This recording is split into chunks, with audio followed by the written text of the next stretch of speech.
Welcome to Living in Beauty.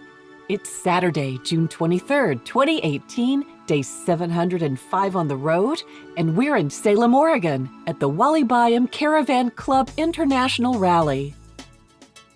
With hundreds of Airstreams around, poor Pico can't figure out where he lives. But he does know the sound of his own truck over all of the other towing vehicles. Smart dog. 10 years old, and just last night he taught me how to fetch. Don't tell him that old folks can't learn new tricks. The best thing about old dogs is they like to sleep, especially in the rain. And when it rains, we power nap. The last morning in Trinidad, we woke to that pleasant tappity-tap sound of light rain on aluminum. Distant thunder promised a downpour. On any normal day, we'd burrow deep into the down comforter and fall right back to sleep. But it was time to hit the road. The day before, we'd hiked 12 miles through the California redwoods and were still not adapted to the late-night sunsets in the north. So we woke sleep-deprived and sore. Jim put the kettle on to boil as we prepared to pull out. Snoozing in beauty to the coastal lullaby of rain patter, sea lions, and the rhythms of the storm-tossed sea would have to wait. We'd already hitched up the night before, so with only a bit of quick work, we got a move on. Jim drove first, and Beauty and the Beast towed like a dream through the silent, misty redwoods. I snapped squares from a bar of dark Belgian chocolate, which paired nicely with Jim's fresh brewed Mexican coffee. All went down smooth as the newly paved 101. We listened to the forecast. The storm covered several hundred miles. We were in for a few days of foul weather up north. Eureka! A bounty of God-given downtime to cocoon and beauty on Oregon's scenic coast? We swooned with caffeine-hyped exultations over the possibilities ahead for day sleeping, reading in bed, and some serious beach bumming once the weather broke. We watched for elk and paused for delays as road crews removed fallen trees. Unscathed, we arrived at our destination. Without breaks for lunch or fuel, the 300-mile coastal drive took about 8 hours. The Sea and Sand RV Park, only a 5-minute drive from downtown Depoe Bay, would be our home for the next 2 weeks. Weary, bleary, done in, we set the rig up for a 3-day rainstorm and made a quick escape to Gracie's Sea Hag for beers and oyster shooters. Then we returned to the beach for hot showers, a big homemade Mexican dinner, and a shameless binge of The Good Wife. Over the next few days, between downpours, short Pico walks sufficed.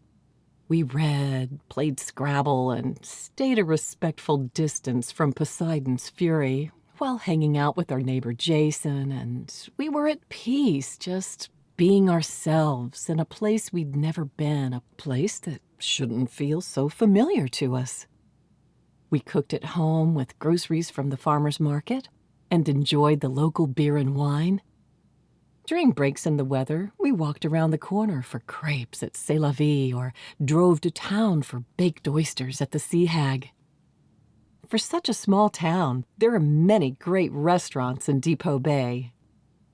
Just when cabin fever was about to set in, the sky blued up, the birds started chirping, and the rain started stopping.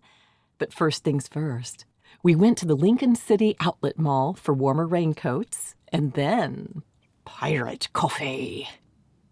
Fully equipped, we visited the world's smallest harbor with the bravest of sea stories to tell, and the site for the fishing trip scene in One Flew Over the Cuckoo's Nest. The Depoe Bay Park Trail, only a few steps from the harbor, is a short but exceedingly tranquil and rewarding hike.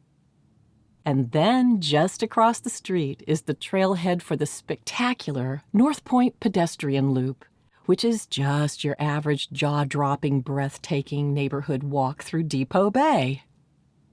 Depoe Bay, named for Siletz Indian Depoe Charlie, who was allotted the land in 1894 as part of the Dawes Act of 1887, is the whale-watching capital of the Oregon coast. Magnificent and intimidating, we exercised caution and stayed a safe distance from the shoreline of this treacherous but devastatingly gorgeous stretch of the Oregon Coast Trail. With so much drama, it's easy to understand why locals take their pirates and mermaids seriously. Look but don't touch.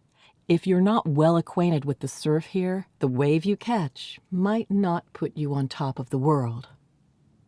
On our last week, an exceptionally low tide drew hundreds of locals and tourists to the tide pools at Devil's Punch Bowl. So there we were, standing under the sea, when, surprise, we met Kelvin and Cindy. Recognizing our truck in the parking lot, they approached, smiling like old friends. "Are you living in beauty?" Kelvin asked. Kelvin and Cindy are now location independent and are in their first year of full-timing. We loved meeting this wonderful couple who have given us so much needed encouragement since we started out over 2 years ago. We wish these fellow full-timing Airstreamers safe and joyous travels and hope for many future meetups. Well, that was a first, and the perfect inspiration to prepare for the big Wally Byam Caravan Club International Rally in Salem, where we will be presenters about traveling full-time in an Airstream. Beauty and the Beast are all clean and polished. Now, all we need is a speech. But you never know what the tide will bring in. Thank you so much for joining us at Living in Beauty. If you like this post and want to be notified when a new one is released, please enter your email address and click the follow button at the bottom of this page. Okay, that's it for now. Have a great week.